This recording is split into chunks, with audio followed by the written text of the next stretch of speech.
Welcome to Decarbonizing Today, a deep dive into the Edmonton Metro region's role in addressing the global climate crisis. In this episode, we have the Senior Vice President of Engineering with Carbon Circle, Kristian Kjæstad, here with your Edmonton Global host, Brent Lakeman. To the Edmonton Region Hydrogen Hub, Kristian. And maybe before we get started, just tell me a little bit more about the company that you're with and what its interests are in carbon capture and storage and why you're here. Thank you, Brent. First of all, it's a pleasure to be present at this conference. You're doing a great job to host this and arrange this. It's a good opportunity to meet network and clients. Carbon Circle is a Norwegian-based EPC company providing solutions for carbon capture, focusing on post-combustion carbon capture.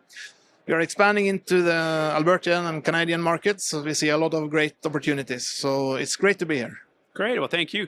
So I hear one of the projects or initiatives that you're advancing is called Carbon Circle, and it appears to be circle modular, and it's being presented as a flexible and scalable approach to carbon capture. So why is flexibility and modularity of this project so critical in allowing companies the tools they need to decarbonize? What's the difference of this technology?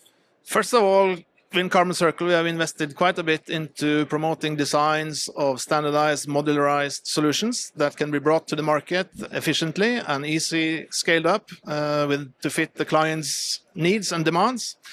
We believe that it's a strong commercial benefit to bring prefabricated, pre-assembled units to the site compared to stick building larger units, which puts limits on your design, limits on your capabilities and capacities. Our configurations can be easily extended, could be put train configurations in, so it gives flexibility to meet the demands. So that's the rationality behind it. Flexibility in capacity is one thing. Flexibility in terms of technology is another one. We are sort of technology independent, so we can bring in other technologies to fit in our solutions, to fit the demands of the client that suits the project the best. Sure. And I've been sort of around the carbon capture world for a while, and I've heard more about these very large-scale systems. Haven't heard as much about more modular systems like what you're proposing. Are you unique in that type of technology? Are others doing similar work, or how did this come to be from the Norwegian side? We have mapped the emitters globally, and we see that 90% of the combustion emitters are below 500,000 tons, ranging down to small type of emitters, where we believe that bringing standardized prefabricated units and skids and modules is a far better alternative for these low capacity emitters rather than stick building. Bigger units, okay, that has to be stick built at site, puts more limitations, maybe less efficiency in place. You have weather conditions, prefabricated skids, you have control environment in a workshop, etc. So you deliver this at a shorter schedule and lower cost. I believe we are very advanced in this. We have done quite some designs, delivered some units in Europe already, and we believe that this is a good way to get into the Canadian market. Sure. And obviously carbon capture and storage is still an expensive technology. So through your own approach, you are able to demonstrate there's opportunities to really significantly reduce the cost from where it is today. Definitely. And I believe that should the world be able to meet their commitments, suppliers has to be able to provide this at a very efficient cost level. Great. So Carbon Circle is looking to expand into the Edmonton region. Again, you're a company coming out of Norway. We've got some great experience working with other Norwegian companies. What key factors make Alberta and Edmonton attractive for your own company's growth, and particularly in terms of the resources, the infrastructure, the expertise that we have in this area? We see that you have the industry technology knowledge already in place. You have infrastructure up and running. You've been doing CO2 projects for decades for enhanced oil recovery, so the knowledge is there. You have the geology infrastructure. You have also a well-established tax incentive program in place, so it is a very attractive area to do carbon capture and sequestration. Compared to Europe, where the projects are bigger but more complex, capturing CO2 at inland facilities, most of the sequestration hubs are offshore, so there is a fairly complex, costly logistic chain.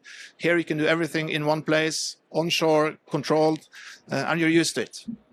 Okay, but also potentially, many CO2 hubs taking place in Alberta, so maybe a larger client base as well, exactly. More diversity. Exactly. So we see the concentration of emitters, the size of the emitters makes this really attractive. And I think our thoughts and ideas about this standardized, modularized solutions is the way to go. Sure. And how quickly do you expect to start to see this technology taking off? I know it takes a while for carbon capture and storage projects to come to final investment decisions, but could we see this technology in our region in the next few years? I expect so. I hope so. We are now delivering a few units in Europe. We have recently formed a joint venture with an engineering contractor in Alberta. So we're expanding rapidly into this segment and this market. Sets us in a position where we can get access to local engineering with the required certification, accreditation to be able to do and run projects together with us here. We will bring our core competence from Norway and do projects together with our local partners. So I think within reasonably short time, I think we are able to close projects. It's kind of a chicken and egg discussion. We need to get the sequestration, transport, and storage partners on board as well. So the emitters themselves cannot do this alone. It's a full value chain, and all the players need to do this together. Right. Yeah. So you may have covered this partially, but looking forward, what are some of the things that are on the horizon for you, for your company, that green tech and carbon sequestration that you're anticipating to see here? I really hope to see that some large-scale sequestration projects will happen.